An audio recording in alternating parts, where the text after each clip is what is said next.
Welcome to the Mojo Market Report. Here's your hosts, Dave Sturchio and Chris Gueci. What's going on, everybody? Welcome to another episode of the Mojo Market Report right here live at Shop Studios in Matawan, New Jersey. Dave Sturchio, Chris Gueci, A5, Anthony behind the glass. Happy New Year. Hope you guys enjoyed thoroughly on Saturday night. I know I was struggling to get to the old countdown clock thing, but I made it. I made it to about 12:23 actually, because once you get that surge, you're like, all right, I can do it. I would say if it wasn't for the Georgia game, I would not have made it. What great college football games kept me awake. Well, both teams forgot their defenses. New Year's kept me awake, but no, I mean. That's what happens in these games, honestly. The Ohio State's offense is legit. I think if Marvin Harrison Jr. stays in the game, it may have been a different outcome. True, very good football. Point. But great, like I said, great semifinals games on Saturday night, and obviously the entire NFL Week number 17 slate delivered. There is a lot going down. There's NFC South Championship games to be determined next week in Week 18. They've already got flexed to the 8 o'clock slot on Saturday. It's the Titans and the Jaguars. There's a potential. We'll talk about the Bengals later, but a potential AFC North title game next week between either the Bengals and the Ravens. Your boys. I mean, look, we mocked it for like 8 weeks, and I just didn't want to. I guess I didn't want it to be real because I was just like, you let Aaron Rodgers get hot and get into the playoffs with a bunch of young receivers. We're looking at a whole nother ball game. So the Packers have a chance to play on a win and in situation next week against the Lions. The NFC East, my Cowboys. I thought it was crazy when I said, all the Eagles got to do is lose 3 in a row. And here we are. They've lost 2 in a row. And next week with the now playoff clinching New York Football Giants for the first time since the boat picture, they're in the dance. Curious to see how they're going to handle it, the Giants. I saw Dayball, his post-game interview. They asked him about resting players. He sat there and said, no, you rest in the offseason. So they might be going head up with Jalen Hurts, who's going to be pushed back no matter what, pushed back into the game. The Eagles now have to have it to win the 1 seed. So a lot of stuff going on in Week 18, but Week 17 delivered, and that's the reason why we have all these situations in Week 18. We'll start with some top movers from the previous day, and it starts with one of the better receivers in football. He's been one of the best in the game for a long, long time, and that's Mike Evans. Mike Evans yesterday goes for 10 catches. Ready? 207 yards receiving. One of them or two of them were back-to-back, just long balls by Tom Brady. Which, by the way, it's like. Every time you want to count Tom Brady out and you want to figure out you know what, he's washed. It's no good. It's his career is down the crapper, and we'll see if they even get out of the first. He throws for 432 yards yesterday. So Mike Evans, still that dude. He moves a little bit, and when you're Mike Evans and you slap a multiplier on him, these stars are hard to move unless you slap the multiplier on him. But going up a 5% jump yesterday is quite significant. Yeah, so he doubled his touchdown output for the entire season in one game. He pretty much doubled his yardage output for the entire season. I mean, that's a little stretch, but look, Mike Evans at this point in his career, I think he jumped up over 5% in one game. He did. And I'm looking at why. I'm thinking, okay, maybe based off of the way he's played this entire year, it's not been pretty. Considering over the last 8 weeks, he hasn't had over 5 catches in a game. Yeah, the Bucs have been not since pretty. Week 7, he hasn't had over 6 catches in a game. He hasn't broken the 100-yard barrier since Week 8. Really? So, yeah, it's been a long time. Mike Evans was on a steady downward trajectory for the last 2 months, and it took one game to prove, and not only a game, a big game with the playoffs on the line to prove that this guy's not quite done yet, and it puts some more future value on his market projections, because that's what I'm looking at. You looked at this season maybe Mike Evans is done. Well, guess what? If you had slapped the multiplier on Mike Evans yesterday, I'm not sure what it is, but I would imagine it's pretty high. It's when it's just the stars. It's either 10, 15. 10 or 15. They're up there. You made some bank. You could have possibly went up 75% with a Mike Evans investment yesterday. But I can say that, at least for fantasy perspective, maybe if you were a Mike Evans owner, the chances are you weren't playing in the finals because of how he's played down the stretch. But If you happen to have Mike Evans in your lineup yesterday, you were sitting pretty. Mike Evans has a 10-time multiplier. So yesterday you would have went up over 50%. Yeah, 55% to be exact. So a big number out of Mike Evans. The Tampa Bay Buccaneers win the NFC South, so they're in the playoffs. They're locked in as the 4 seed. They'll be hosting either the Dallas Cowboys in the first round of the playoffs, or whoever winds up being that 5th seed, which would be Philadelphia more than likely. So I mean, look, it's anybody's game, but they get themselves a home game in January, so good for them. In a losing effort yesterday, we saw somebody kind of come out of nowhere, in which we both said on this show and multiple platforms, multiple shows. Him on Friday. Yeah, so Jarrett Stidham proved us all wrong, man. Jarrett Stidham is that dude. He might be a guy over there in Las Vegas. So yesterday he throws 23 for 34, 365 yards, 3 touchdowns, 2 picks. But the more alarming thing is, we went into the game. Why are we shorting him? Well, because he's playing the best defense in football. And that best defensive football gave up 500-plus yards yesterday. Yeah, I mean, what is that? I did not expect that out of this 49er defense, and I certainly did not expect anything out of the Raiders offense in this one, considering the turmoil that we're going through all week. Hey, maybe Jarrett Stidham's a baller. I don't quite see it yet. I think this is a case of... I mean, you talk about, like... I understand small sample size, but like if you're going to go up and go toe-to-toe with one of the best defenses in football. Look, I'm not taking the game away from him, but... Hard not to wonder what he does against the Bears or something. You know what I mean? I've seen it happen before with a Mike White, for example, where they come in and they light the world on fire a little bit, but it's still the NFL. There's still now film on the guy, and I think that there's going to be ways that they could... we're still talking about the Raiders here, right? They didn't win many games.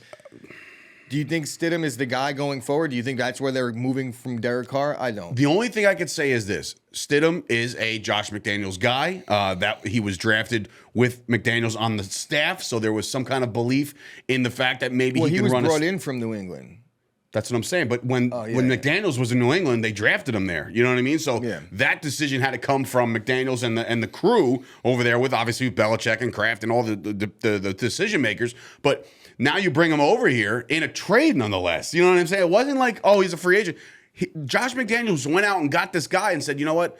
Let him back up. And if given the opportunity, let's see what he's got. Here was his opportunity. Best defense in the world. Lit up the scoreboard. Lost the game. Unfortunately, the 49ers do kick the field goal in overtime. They get the win. So 49ers fans rejoice. Your potential 2-seed hopes are still up there.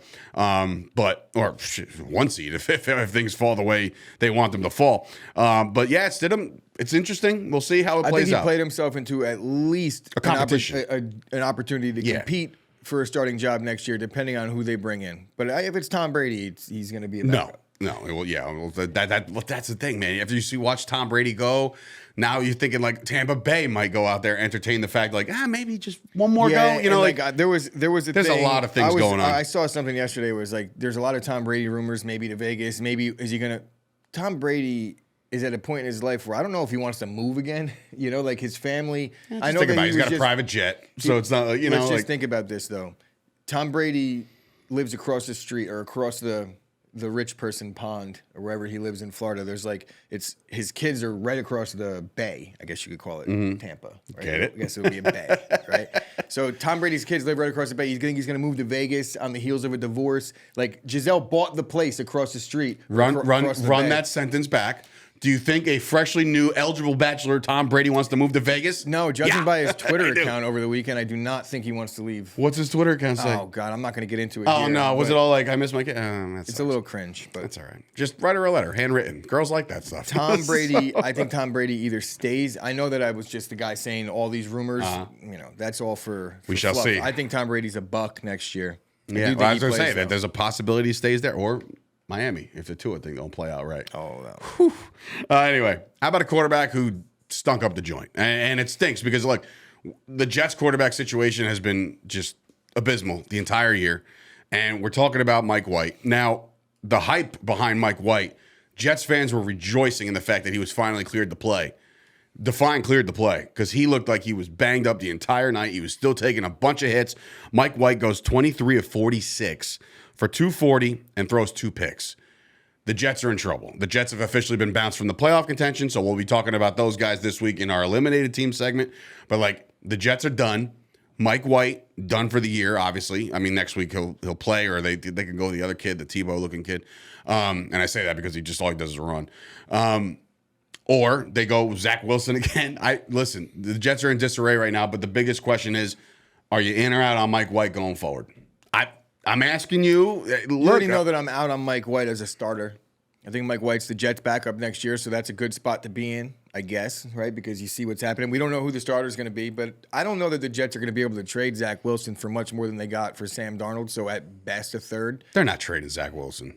I know I've heard rumors that there's no shot. That there's no shot, but I also heard rumors on both sides of the fence about how he was going to be playing one week and then not playing. There's a lot of touch and go.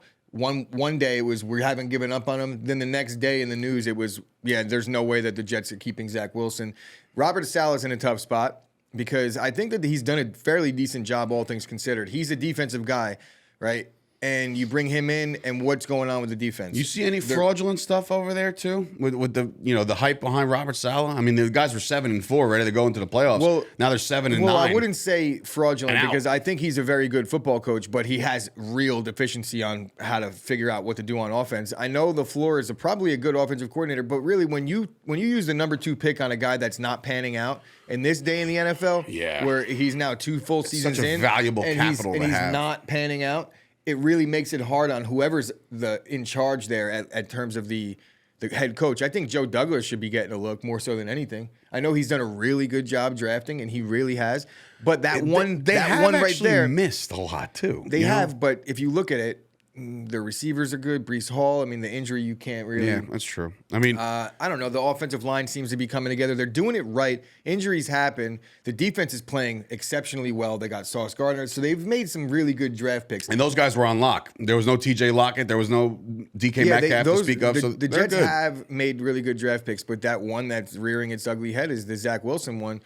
Mike White, moving forward, you might get another start. He's not going to get benched in Week 18. No way. So it's going to be Mike White, unless he's injured, which he played. He was cleared. He'll probably play again. However the Jets shake out, I think the things that we watch for is Robert Saleh going to stick around, and do they make a move for Jimmy G? Or Derek Carr. There's going to be. I don't think Derek Carr goes. There's options out there, ladies and gents. I don't think the Jets or anyone in New York or New Jersey, for that matter, should be viewing Derek Carr as the right fit for this market. No? No. All right.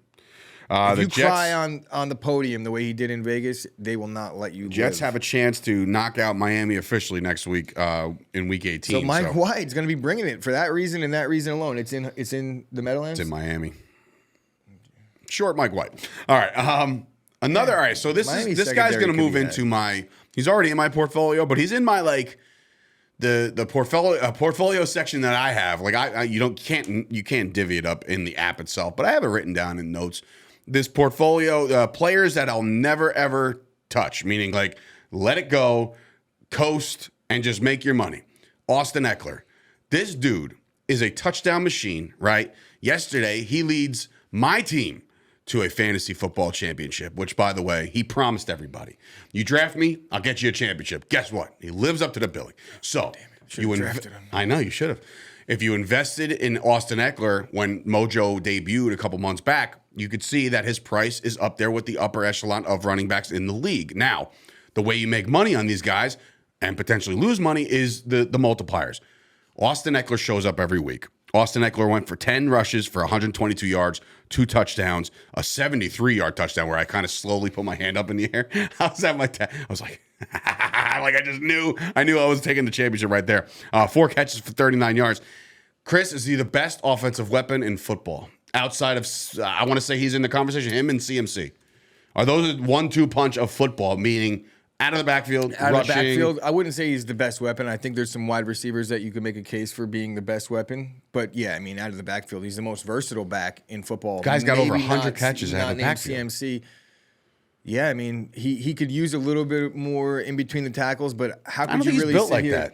I mean, but we're just answering the question. Yeah. Is he the most complete? No, he can't run between the tackles, but everything else that he does, it's the best in football. He's a better pass catcher than McCaffrey. He's not as good of a runner as him, but he's a better pass catcher, and he's as good or better at finding the end zone. So, yeah, I mean, he might even be on his way to the Hall of Fame at this point. Honestly. Like look at the numbers he's putting up. I thought I was being, timid, but, the dude is... And if we want to talk Mojo... A machine, yeah. Let's talk Mojo. Of course. He's undrafted. He might be one of the biggest gainers in the history of the Mojo market when it's all said and done because he's an undrafted free agent rookie. And he turned out to be one of the best running backs we've ever seen in the last 5 to 10 years. I don't mean to rewind, but Stidham. right? We do have to touch on this for a What's up? second because we're talking about undrafted. I don't know when Stidham was drafted, but he's gone up about 100% in the past week.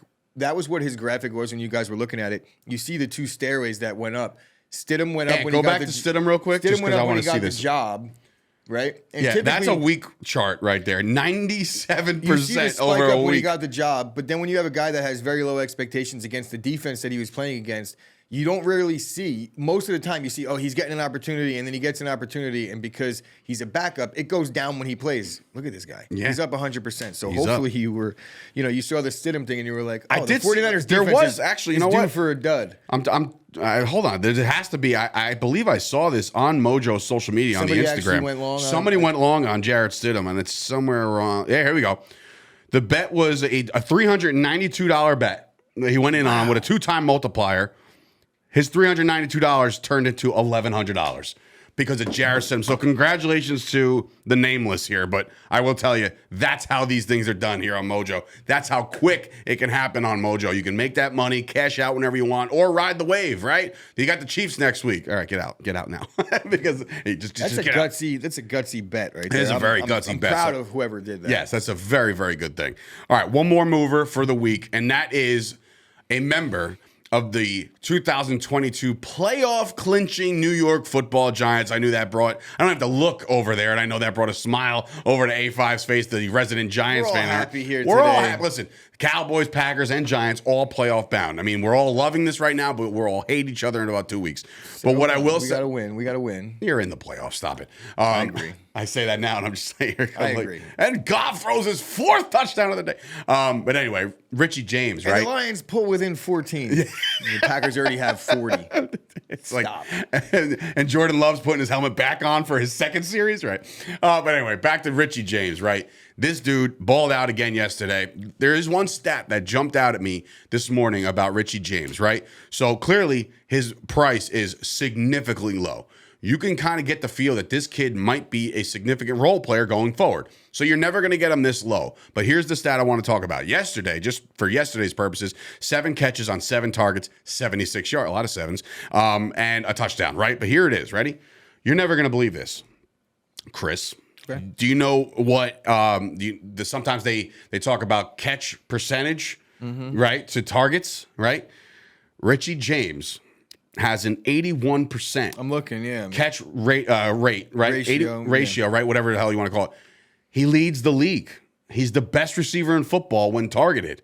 He doesn't drop balls, and he snags them all. I mean, I will say this: the yards per catch are very low. So it means like He's inside, outside, high efficient, and that's a testament to Daniel Jones in some regard, testament to the coaching staff. But you got to tip your cap to Richie James. If I'm looking at him over the past month, really, I mean, he didn't have the greatest season. He started out of the gate, he was doing decent. You're like, oh, they might have a player here. I think he may have had an injury. Let me look. No, he looks like he played every game.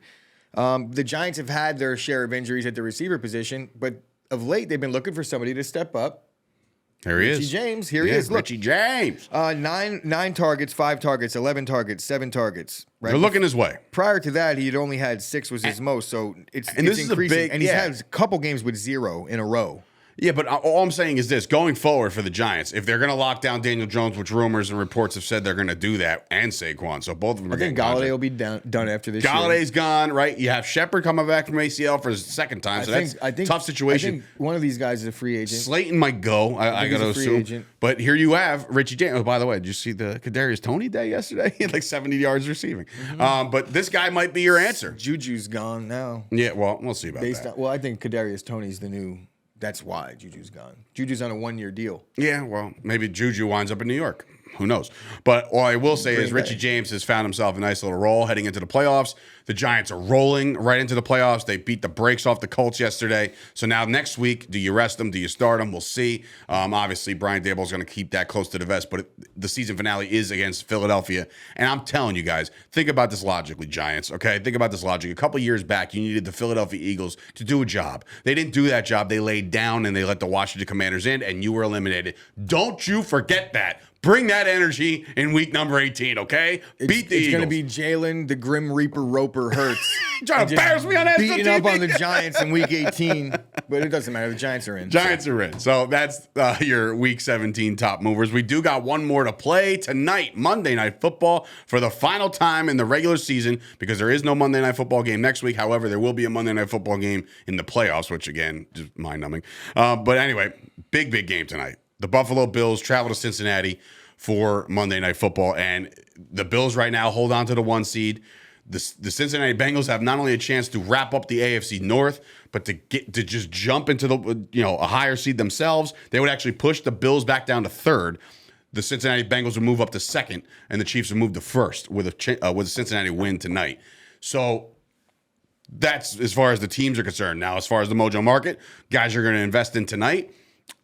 Look, we've said it. Joe Burrow is the guy, right? But now you look at him at home in an AFC North type situation clincher against the Buffalo Bills defense.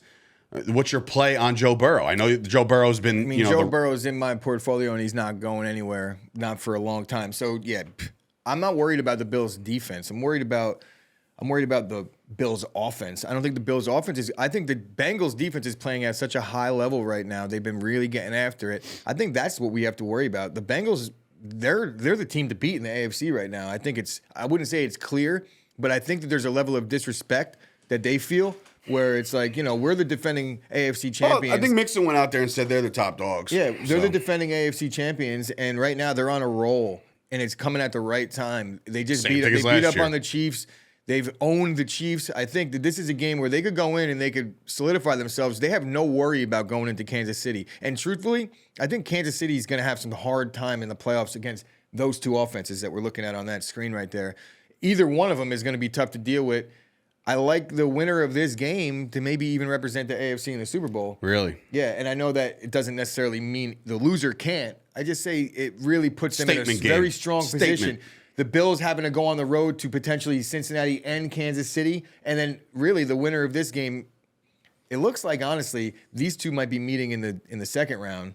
It'll be interesting. So we'll see if we get the first matchup tonight. Oh, I can't wait. This is what football is all about right now. December football, week 17, which, by the way, up until about 3 years ago, this was the final week of the year. Also, you say Joe Cool in December.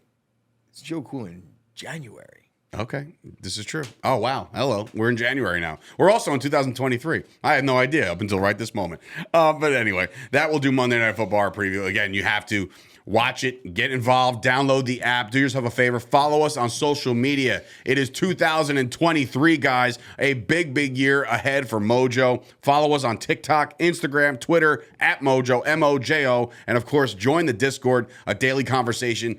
Literally, by the minute, you'll find out who is doing these big plays. Maybe that guy was in the Discord, and he said, here's my play, guys. I'm going in on Jarrett Stidham. Maybe you tailed him. Maybe you made some money yourself. Maybe you made some money yourself. One thing really quick before we get out of here really fast. That. But what I will say is make sure you head on over to mojo.com, download the app. It's the only way you can get involved in this whole ordeal and make some money right around now. What's up? What are you seeing? I'm just checking out Justin Jefferson's 24-hour chart. I can go on and on about that. Should I gritty? You should not. I can't. You should not. I can't. But I Maybe would. Actually, now that you called yourself out, you have to gritty yourself off the show. There it is, and we're out of here. So for Dave Sturchio and the gritty Chris Gueci over here, and A5 behind the glass, this has been another episode of the Mojo Market Report. We'll put a bow on week number 17 tomorrow. Look ahead to week 18. There's a lot of other teams eliminated. We're going to figure out what to do with all those players. It's a big week. It's the final week of the regular season. Let's get to it. Bro, my mother called me gritty for the first 5 years of my life, and that's the first time I've heard it in a long time. You were like, gritty Gucci.